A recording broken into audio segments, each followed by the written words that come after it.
Bir operasyon bölgesi düşünün. Düşmanınız meskun mahallede bir sokağa yerleşmiş. Kimin nerede olduğu, hangi noktada EYP'lerin, mayınların bulunduğu, yani nereden saldırı geleceği belirsiz. İstediğiniz kadar iyi bir ordu olun, istediğiniz kadar özel kuvvetler olun. Buraya girdiğinizde kayıp verirsiniz. Ama senaryoyu bir de şöyle değiştirelim. Yine aynı ortam, yine aynı düşman ama sizin birlikleriniz farklı. Tamamen otonom şekilde düşmanı tespit edip ateş altına alabilecek potansiyele sahip olan insansız kara araçlarının sokağa birer birer giriyorlar. Ve sokağı birkaç saat içerisinde karış karış temizliyorlar. Tek bir zayiatınız yok. Olsa bile zayiat diyeceğiniz şey sadece bir demir yığını. Böyle bir şey mümkün mü? Aslında bu soruyu sorunca aklınıza yıllardır izlediğimiz bilim kurgu sahneleri gelmiştir. Ve filmlerde mümkün demişsinizdir. Ama artık bu iş gerçeğe dönüyor ve Türkiye bu işin öncülerinden biri. Birazdan neden bunu söylediğimi daha iyi anlayacaksınız. Çünkü bugün Aura Sebilon sponsorluğunda Havelsan'ın bu ay Saha Expo 2026'da tanıttığı Barkan 3 insansız kara aracını konuşuyoruz.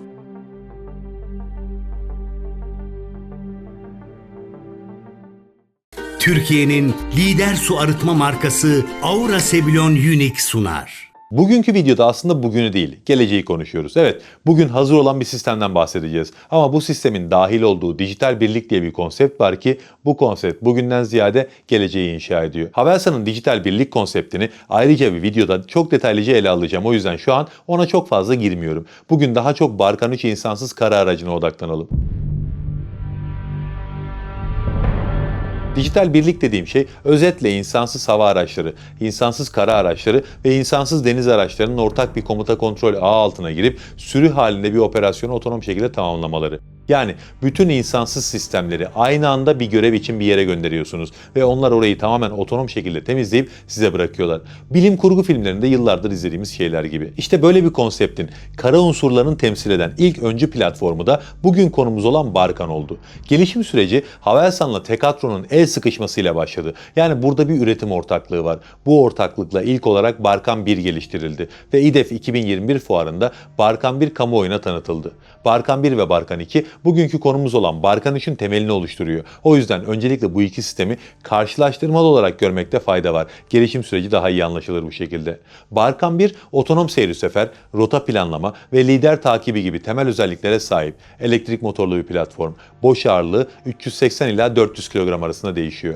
145 santim boyu var. Eni 90 santim, yüksekliği de 100 santim. Bu araç 200 kilogram faydalı yük taşıyabiliyor. Ve bu yükle saatte 12 kilometre hıza ulaşıyor. Tek şarjda 3 saatten fazla operasyon icra edebiliyor. Barkan 1, zorlu arazi koşullarında kendisine verilen görevlerin tamamını başarıyla yaptı bugüne kadar. Yani rüştünü ispatlamış bir platform. Barkan 2 ise sahadan gelen geri bildirimlere göre yapılan geliştirmelerin bir sonucu. Barkan 2'nin boş ağırlığı 750 ile 900 kilogram arasında değişiyor. 190 santim boyu var, 125 santim eni, yüksekliği de 100 santim.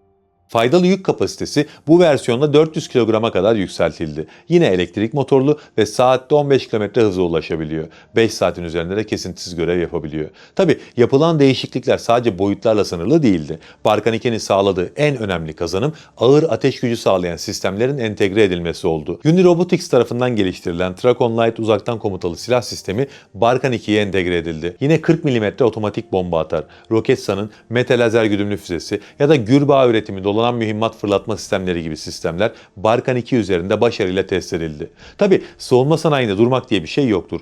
En ileri seviye ürünü geliştirdiğiniz zaman bile onun geliştirme faaliyetlerine devam etmek zorundasınız. Barkan'a da aynı şey yapıldı ve Barkan 3 ortaya çıktı.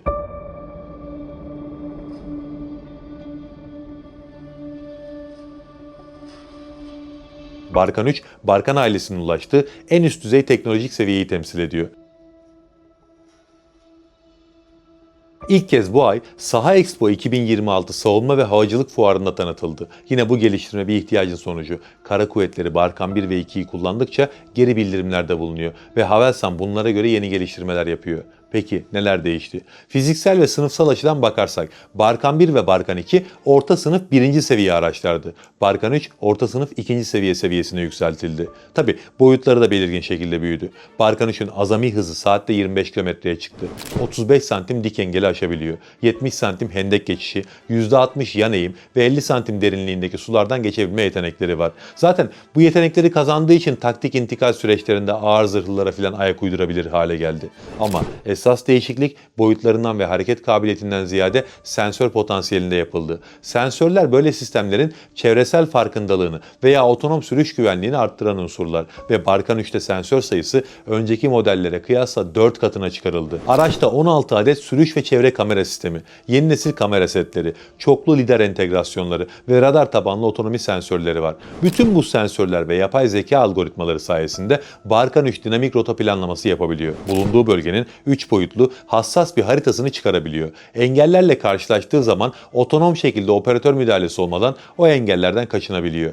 GPS sinyali yoksa ya da köreltildiyse bile tam otonom olarak görevine devam edebiliyor. Göreve gönderildiği bölgede bağlantı kopması yaşarsa hemen otonom eve dönüş algoritmaları devreye giriyor ve kendi kendine göreve ilk başladığı yere geri dönüyor. En güzel yönlerinden biri çift faydalı yük taşıma kapasitesi. Bu sayede Barkan 3 hem gözetleme unsurlarını hem de ağır bir silah kulesini aynı anda taşıyabiliyor. Platform gözetleme unsurlarını taşırken bir yandan da mesela Sarp 12.7 mm ya da 7.62 mm silah sistemlerini, daha da ötesi Karaok tank savar füzesini taşıyabiliyor.